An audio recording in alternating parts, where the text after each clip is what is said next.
The Chinese art of hand-pulled noodles is something that we're becoming more familiar with thanks to social media. It's definitely a skill where practice makes perfect, as Trevor discovered when he tried it out.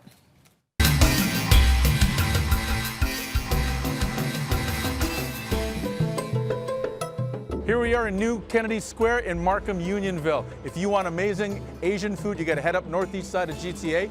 We're going into Big Beef Bowl to visit Trevor Lui and check out some hand-pulled noodles.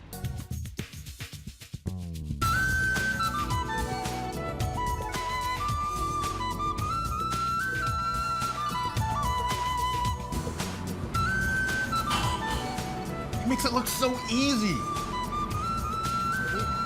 Every order of noodles here Yeah. are hand-pulled. And you get to choose the thinness or thickness, right? And the shape. And the shape. Yeah. This one is a classic. There's a very classic Lanzhou beef. That's like a beef noodle soup. That's what the original hand-pulled noodle idea from. I call this kind of like a soul food dish because it's got that, you know, when you have that braised meat, it's got that residual, just like you know that meat's been cooking slowly in the same pot over and over and over. So it's layers and layers of flavor. Pull. Yeah, you got it for the first one. Yeah. That? Yeah. And then do I like dip a little flour like that? Yeah. And then I do it again? Like that? Yeah, pretty much. And then do I like twirl them and... Okay. Hold on. Can I save this? This looks like a fettuccine noodle almost, Yes. right? I'm gonna try this. I'm gonna try like an old technique.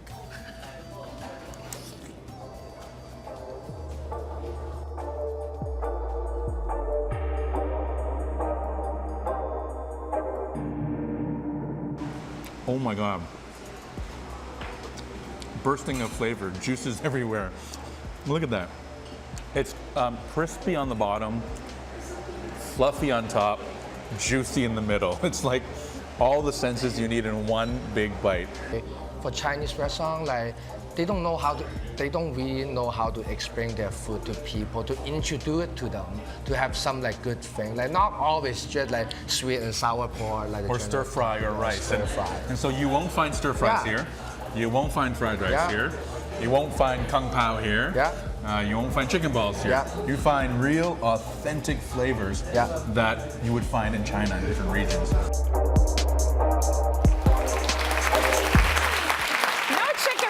There. No chicken balls there. Right? No so it was harder to do the hand-pulled noodles than you thought, was it not? Well, Evan did it with his eyes closed. Oh my gosh. And so he does every order custom. So you can choose the noodle you want and the thickness, and they customize every one. So he does it nonstop all day. That's amazing. It's amazing. I like that you're introducing people to authentic Chinese food. It's not what anyone in North America is used to unless you are of Chinese heritage. And so it's really nice that people are getting curious and they want authenticity now in their food. So you're going to show how to make dumplings. We're going to do some dumplings today. Evan did a variation of dumplings. I'm going to get the chefs here to help me out here. Oh, yeah. My mother may not agree that these are authentic Chinese ingredients, but what we want to show people is that you can put anything in a dumpling. You know, dumpling for us really is soul food. It's something that we would do on weekends. I did it with my daughter. I did it with my mom growing up. So it's something that we should all do. And many cultures actually have dumplings, their own dumplings as well. That's true. And there's really no rule as to how to do dumplings. So today, you know, I'm going to walk you guys through. Do you guys know what most of this stuff is? I don't know what half of this stuff is. Jason is a French chef. You can smell them. This is a pickled mustard green. Oh, cool. Okay. This is chopped up edamame. Yep. Oh, nice. This is tofu. Yep. Kimchi. Kimchi, of course. This is roast pork, char siu. Okay. Right? This is Chinese chives. Then we have cilantro, green onions, chopped ginger, and then this is something that we started serving at Fat Rabbit. Go into it, guys. Let me know what you think. What is it? This is Beyond Meat. It's not rabbit. That's Beyond Meat? That's Beyond Meat sausage. Well, so one of the dumplings that I did, which I hear that pan-fried, Beyond Meat is going places, man. I should get you guys. People are into it. It tastes amazing. I brought you custom chops. Everyone gets Oh my chops. gosh, So these are gorgeous. So I did one of them here. Is a vegan one, right? So it's a kimchi with enoki mushrooms, Beyond Meat sausage, and a little bit of seasoning. Nice. Now my dad probably won't eat that, but I just won't tell him what's in it. Yes, don't tell your mom or dad. Yeah, So they don't the want to know challenge about the for these these guys would be, they get to pick their own filler. Oh, and there's some nice. ground pork, which is the most traditional filling. Okay. You guys can fill it, and then you can pick your wrapping, guys. There's 3 kinds. This is a traditional wonton one, this is the round wonton one, and this is the pot sticker one. What's easiest to maneuver there? out They're of all those pretty, wrapping? so this is the one that we would do the most as kids, right? So maybe Okay. I'll do one really quick, is we'll take a little wrapper like this, very, very thin. Are you two paying attention? Very much. Oh, they're chefs. They have the white They can coats. figure they got it the out. white coats on. I have no idea how to do this. I was just going to eat it out of the bowl. I don't know. That works too. So I'm just going to pretend that it's filling. But this is the one that we would do as a kid, and we get a little water here to dab, and then we would just literally bring it all through. Did you and put then, water on that? Yeah, I would put to water make it on the stick? edges to stick. Yeah. Really, what we would do when we did dumpling day is we would make probably a few hundred,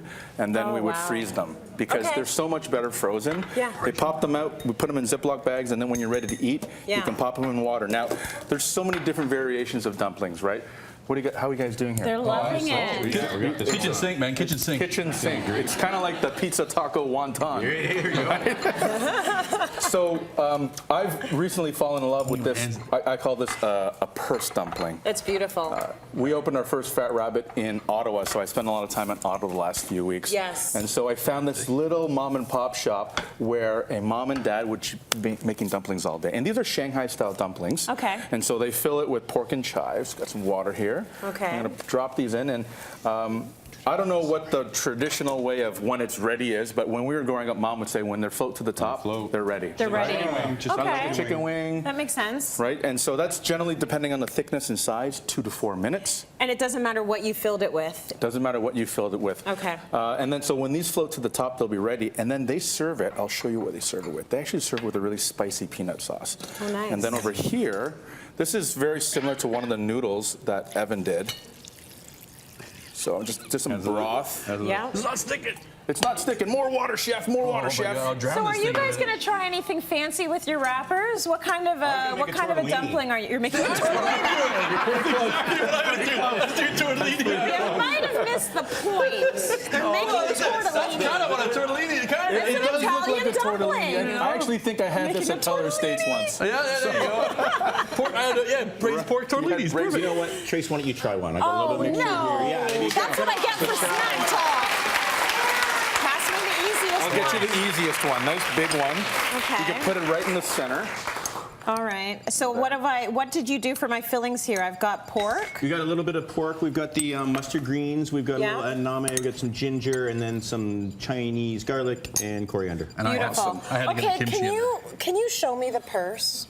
I can show you the purse. You can show me the purse. That's like my wife says that every week. Can you show me a purse? That's a really expensive question to answer. So what we do is we just water the 2 edges because they're going Okay. to come together like that. So we squeeze them together. It almost looks like a little turnover so now. easy, yeah. Yes. Right? So then that you're- part we got. That's it. That's a tortellini. Oh, and that's it. And it's a tortellini. It's a tortellini. It's a pull pack. Okay. Right? And that's it. And then you've got to stick these And then you two got to so stick that those they 2 stay. in, and then you put it here. Yeah. You put it here. If you fill it up a little bit more, they get really like. There you go. There you go. That's a good-looking tortellini. Now, do you want to, when you're done doing that wrapping in real life, would you throw it right in the right in there? Or do you need to give it some time? No, I throw it right in. I throw it right in? Okay. But like I say, we like to do them ahead of time because frozen is best. Got it. See, I wouldn't have thought maneuver that. so much better. So these ones are ready. They're These almost ones ready. these ones are just about ready. So yeah, Okay. you can see they're starting to float up to the top. Nice. Right? It's translucent. Yeah, they're looking good. Right? There's Doesn't it like right there? It's good already. You haven't even got a sauce or anything. It's too. Oh. just even sometimes with perfect. nothing is great. But this one, this is the one that I got hooked on in Ottawa from this couple. And it's kind of nostalgic because in the back of the restaurant, their kid is always sleeping on the banquette. And it reminds me of me growing up in the restaurant. Yeah. So, Oh, nice. so this is a chili peanut sauce. Very Shanghainese. Oh, that looks Okay. good. It's got some chili oil, Yeah. I actually use peanut butter because it's the easiest to use. Yeah. Why not? And then a little bit of oil and a little bit of brown sugar. Yes. You guys can top that off if you want with a little bit of green onions.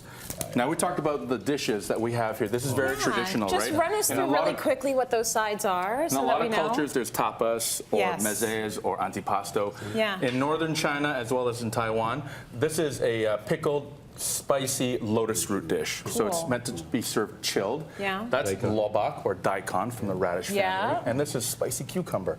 So they're Really palate nice. cleansers, right? So they're really, really good. Anyone want to give those a try? Trevor, Yes. we love the dumplings. I like the purse. You like love the purse? Cityline.tv for these recipes.